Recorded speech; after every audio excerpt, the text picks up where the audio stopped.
Thank you for downloading this podcast from the BBC, and welcome to The Briefing Room with David Aaronovitch. Labour activists, councillors, an MP, and even a former mayor of London have been suspended for comments which many regard as anti-Jewish. So this week we ask, why might a left-of-centre, progressive, pro-minority party have a problem with anti-Semitism?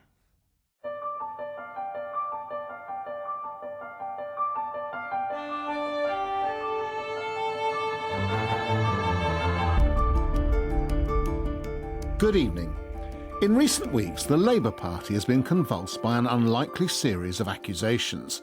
These are that the party, which for decades now has seen itself as the champion of minorities and the downtrodden, has become infected by anti-Semitism, anti-Jewish racism.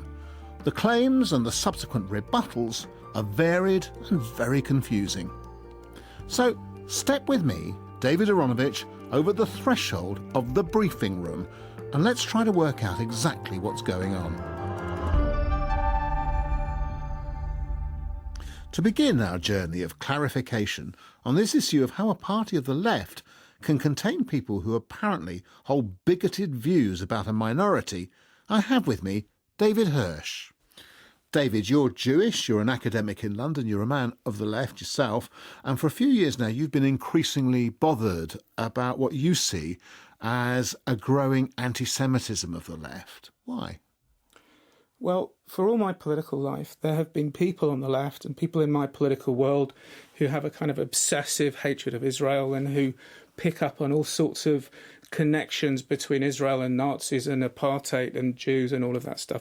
What I'm worried about at this moment is that that kind of visceral hostility and anger with Israel, which spills over, is in the leadership of the Labour Party, is in the leadership of the National Union of Students, is arguably in the leadership of the big unions. So what we used to see on the cranky corners of the Stalinist left, we're now seeing right at the top of the Labour movement. That's your perception. Not so very long ago, the Labour Party was a largely pro-Zionist, pro-Israel organisation. It had very good relationships with the Israeli Labour Party. Everybody would meet up at conference and so on. What do you think has changed to make the situation you think you see come about? Yeah. Parts of the left haven't known whether to understand Jews as the kind of symbol of the ultra-oppressed, the powerless people in Auschwitz, or the all too powerful people who run the banks and who run capitalism and who are in charge of us all. Are you saying that where once, let's say the mainstream left would have said Israel and Jews are part of the oppressed side of the equation and therefore they're on our side, and it's now turned to whereby they say Israel and the Jews, well, Israel, are now part of the oppressors and therefore have moved to the other side of the balance sheet? One of the things that happened more recently is a focus on Israel as a unique evil on the planet. Israel could make peace if it wanted to, but it decides not to. Israel is, just in every sense awful. But in a way, Israel in that sense becomes, if you like, the thing about ourselves that we do not like, which is a typically kind of left radical view. In other words, Israel's an extension of America, and American imperialism is an extension of old British Empire imperialism and so on, but in the modern world. We identify with it in order to distance ourselves from it. Yeah. In Britain, there's a tendency to understand Israel as our fault. We set it up. We allowed the Jews to go and oppress the Palestinians. It's a weird thing. The Brits have a sort of anti-colonialist shame, really, which sometimes is tempting to put onto Israel. When do you think Israel went from being something that you liked to something that you didn't like on the left? Well, it's an astonishing journey, isn't it? And partly people got it wrong in the first place. So people had this lovely romantic love of Israel as the place of the oppressed and the place of the kibbutz and the place set up by the Labour Party. So they felt betrayed when Israel wasn't a light unto nations and when Israel found itself in long and awful conflict with the Palestinians and the rest of it. How in a sense, do you understand to yourself the progression of this type of thinking? I think there was a moment in 2001. There was a huge UN conference in the newly liberated South Africa against racism. And at that conference, there was a concerted effort to say that the key racism on the very planet was Zionism. This happened the week before 9/11, and this also happened in the same year as the end of the peace process between the Israelis and the Palestinians. At that time, we also had the left's elision with Islamist politics which were considered to be sort of anti-imperialist of the Iranian state, and Muslim communities themselves who were put in a difficult position by 9/11 and by the way in which people were getting confused between totalitarian politics of Islamism on the one hand and being Muslim on the other. And we had the rise of the Respect Party in Britain. And George Galloway had always been on this wing of the Labour Party where he thought everything was trumped by this one split in the world between imperialism and anti-imperialism. And he went and, hobnobbed with Saddam Hussein because he thought that Saddam was some sense part of the global left because he was fighting against the Americans. Then George Galloway formed this Respect Party, which brought in the cadres of the Socialist Workers' Party, which was the biggest Trotskyist party in Britain at that time, together with Galloway's politics on Israel and Zionism. And it went into the Muslim communities and kind of tried to use its rhetoric in order to appeal to a Muslim vote. But why is that a problem for Jews? Why does that manifest itself in something that we call anti-Semitism? It might just be manifested in something that we say we don't like Israel. Absolute hostility to Israel and Zionism and everything to do with it has become a sort of badge of acceptance, almost a sort of symbol of belonging in what I call the community of the good, right? When we have good people on the left, people in the unions, academics. So if you say, well, look, actually, I think Israel does this badly, but I think it does this well, then people begin to be suspicious and they begin to wonder if you're actually somehow representing Israel or imperialism or America or nowadays the Tory party. The major accusation that is made when instances of anti-Semitism come up and are pointed out, particularly if they're widespread, is that there is a desire on the part of some of the makers at least to use the accusation of anti-Semitism to distract from the actions of the government of the State of Israel. So one of the things, for example, I hope that the Labour inquiry is going to come out with, it's going to give examples. Some things have been anti-Semitic in this way. Other things are perfectly legitimate criticism. The problem is when there's this insistence that because Labour is anti-racist, then you cannot have anti-Semitism in Labour. Everything is denied.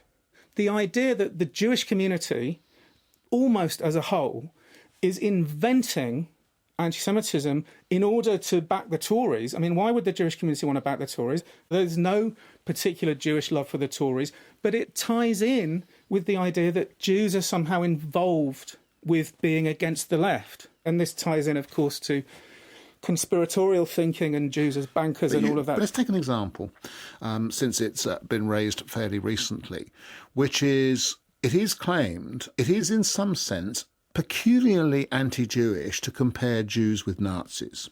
But isn't the problem with this is that actually we tend to compare everybody we don't like to Nazis? The key is in Jew baiting. It's done in order to get a rise. But David, does that mean that your argument is that Jews are the one set of people in the world that you can't compare to being Nazis?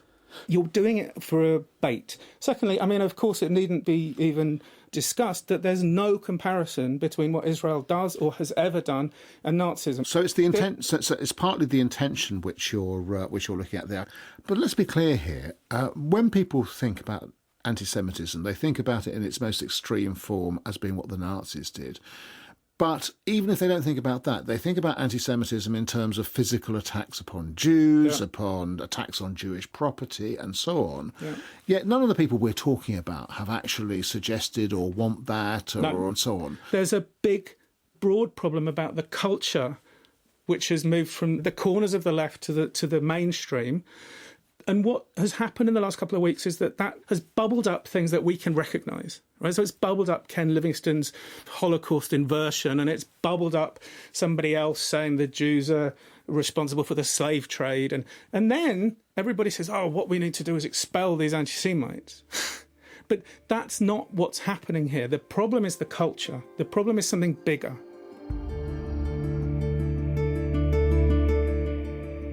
My thanks to David Hirsh, who's going to stay for the next part of the programme.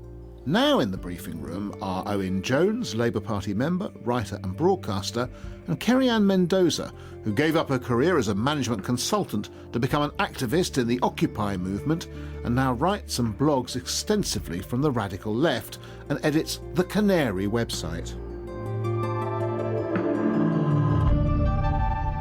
Owen Jones, you're a supporter of Jeremy Corbyn, a member of the Labour Party, and you've written very clearly that you do think there's a problem.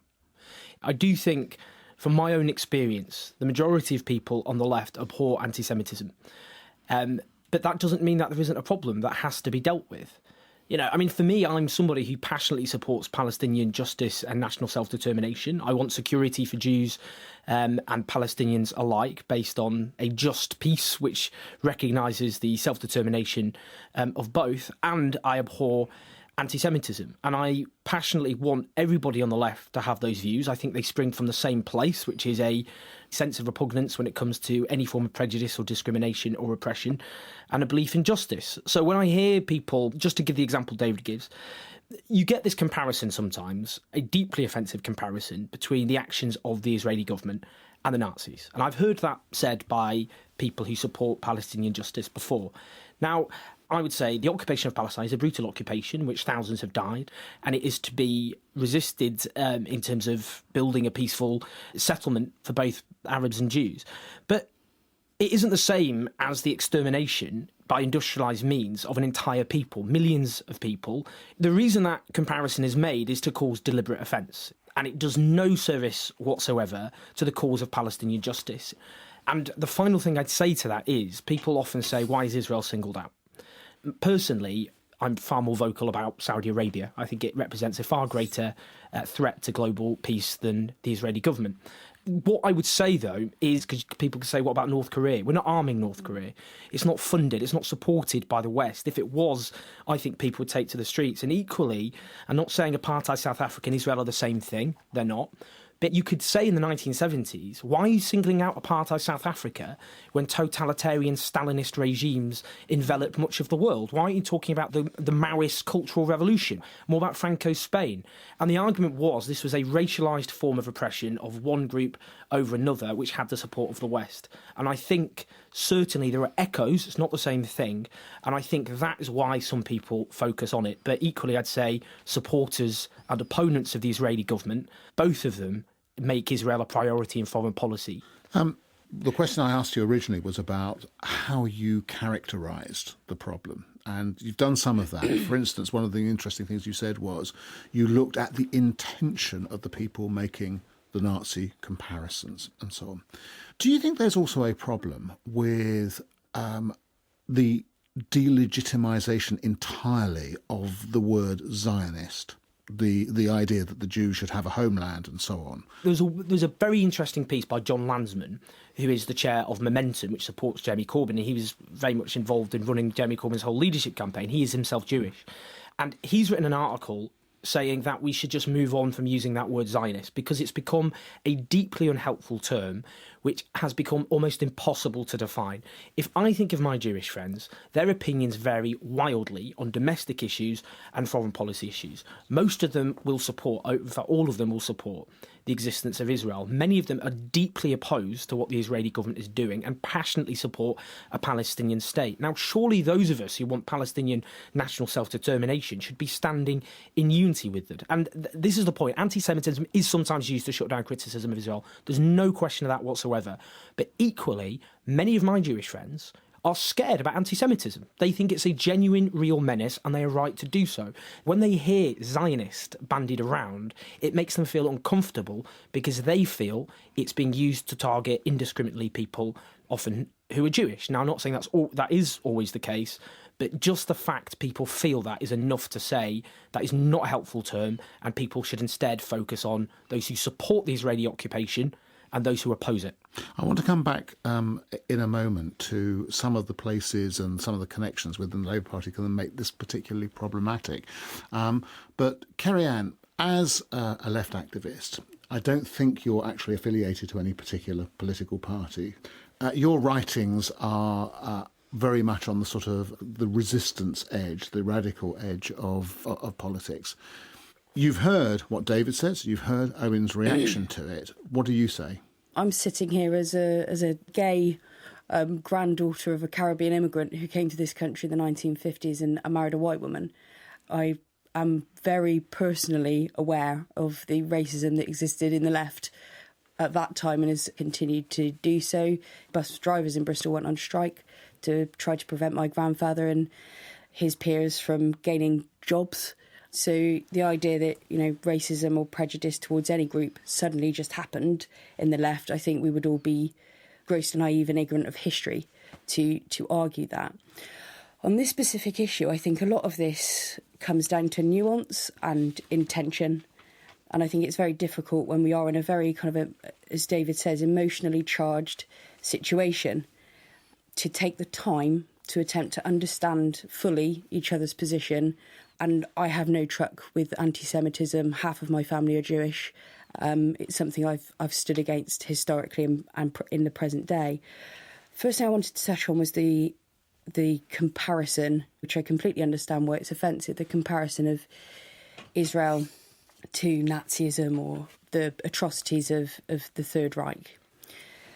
I said, well, what evidence is there for that? And say, well, what other state in the world do I know of in the present day has been behind the forced sterilisation of Jewish women? That would be Israel. It was applying Depo-Provera long-term contraceptive injections to Ethiopian Jewish women. I think that's an anti-Semitic act. I think it has horrific echoes of some of the atrocities, not all of them, some of the atrocities perpetrated by the Third Reich. And I think it's right to call that out. I would call that out in any state, anywhere in the world, where Jewish women or any other group of women were subject to forcible sterilisation to prevent some sort of racial dilution, which was the theory behind that process. Do I think it's helpful for people to go around willy-nilly attempting to bait Jewish people by calling them Nazis? Absolutely not. But do I think there is some evidential case for saying there are echoes here of some of the worst behaviour that we have committed in Europe? Yes, I do. And actually, that was an opinion that was actually given to me originally by a Jewish Israeli. I was reporting from Gaza on the ground during Operation Protective Edge. I was there and witnessing it. Do I think it's wholly comparable? No, but I don't think any situation is. But to dismiss out of hand those concerns as intrinsically anti-Semitic, I would disagree with. David, how do you respond to that? Well, I think we need to talk about what the Nazis did.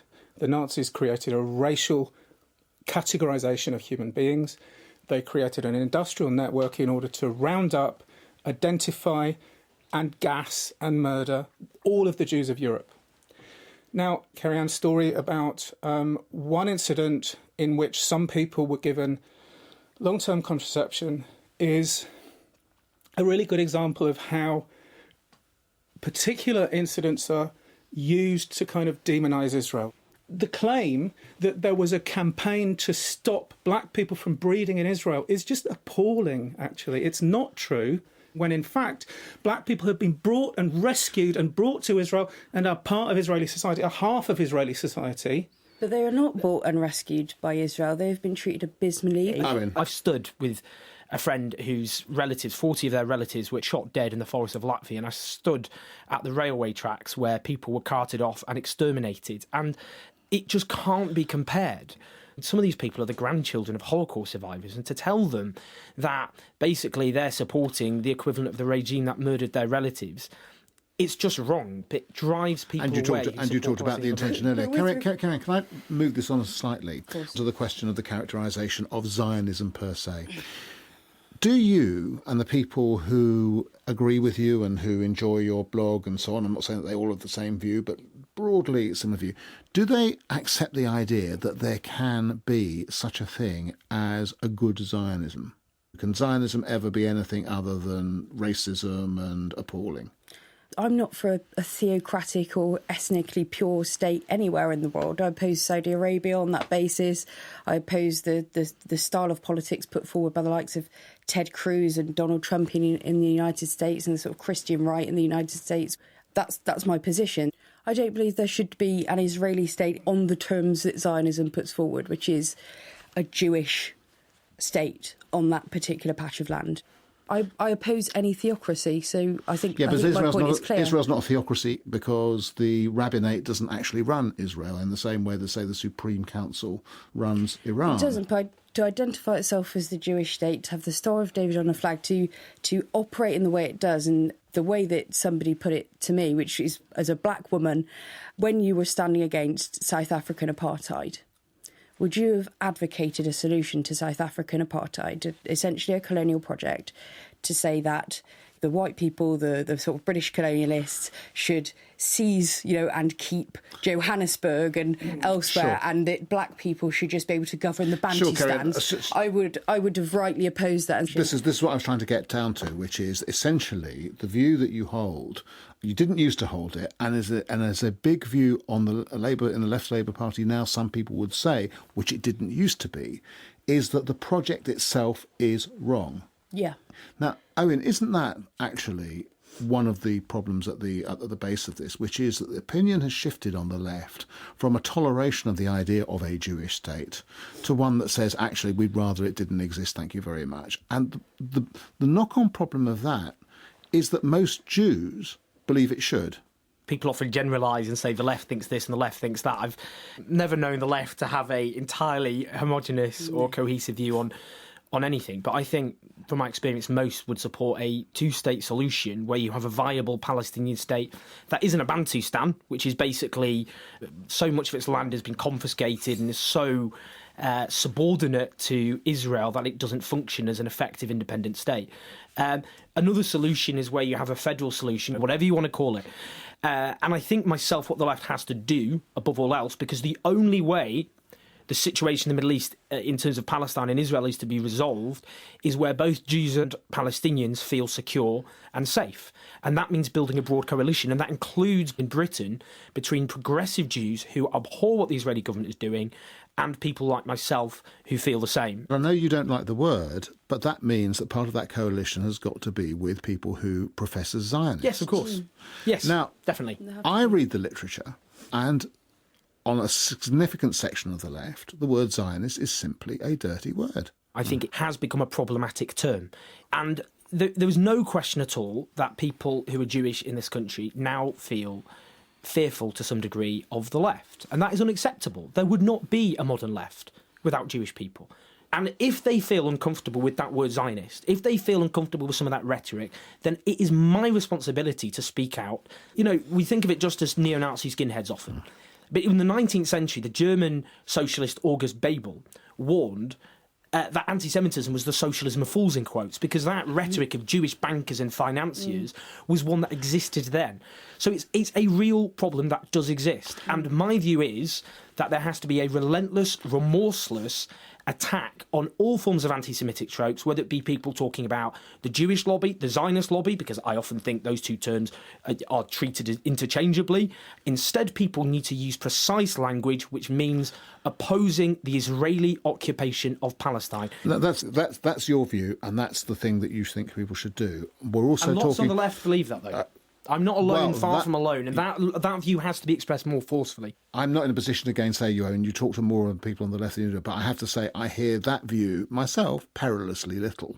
What I much more often seem to encounter is a kind of, and David referred to it earlier, is a kind of cloth-earedness when it comes to the tropes. So let's talk about those a little bit. The great anti-Semitic tropes are held to be about Jews exercising shadowy influence and power by virtue of their tribalism, by virtue of their cunning, and by virtue of their money. And there are things which are said, sometimes are there not, about Israeli lobbies or Zionist lobbies, Zionist is now a term of art, which, don't you feel, Kerry-Anne, are the same things that people used to say with the word Jewish instead of Zionist? My wife was in school and told by her teacher, "Aren't you lucky you're Jewish? Good at business." This is a lifetime burden that she has borne and which is unacceptable to me. But is there a Zionist lobby, a pro-Israel lobby, a group of people with lots of money who spend that money in terms of promoting propaganda that would support vis-a-vis of Israel-Palestine? Yeah, that does exist. That, isn't there? AIPAC, it's called AIPAC in the United States. So that does exist. But I do think, and it is a serious point that I don't even wish to oppose. I think there is a serious problem there with people bring their prejudice to that. And they say this isn't about Israel and Palestine. It isn't about this specific incident. This is typical of this sinister cabal of Jewish people who go around, using their money to exert influence and commit these crimes. And I would absolutely agree. I've got absolutely no argument with that. And I do think that happens. There's a problem with that, which is that people on the left, I'm a sociology teacher. Owen is well known for being on the left and a supporter of the left. We get accused of being part of a Zionist lobby. So what happens, there's a slippage, and I could trace the slippage in lots of things you've said, but there's a slippage from saying, yes, there are people who lobby for Israel. Yes, there are people who lobby for China. There are people who lobby for Saudi Arabia. There are people who lobby for Israel, but there's a slippage into huge financial power and global power. And there's a slippage from people who lobby for Israel to the Israel lobby.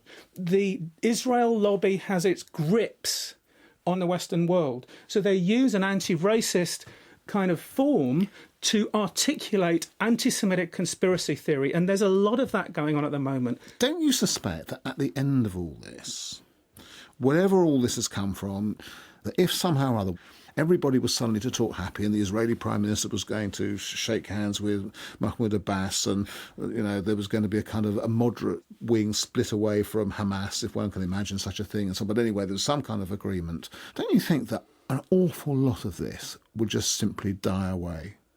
Anti-Semitism predates, as we know, the existence of Israel by millennia. No, of course not.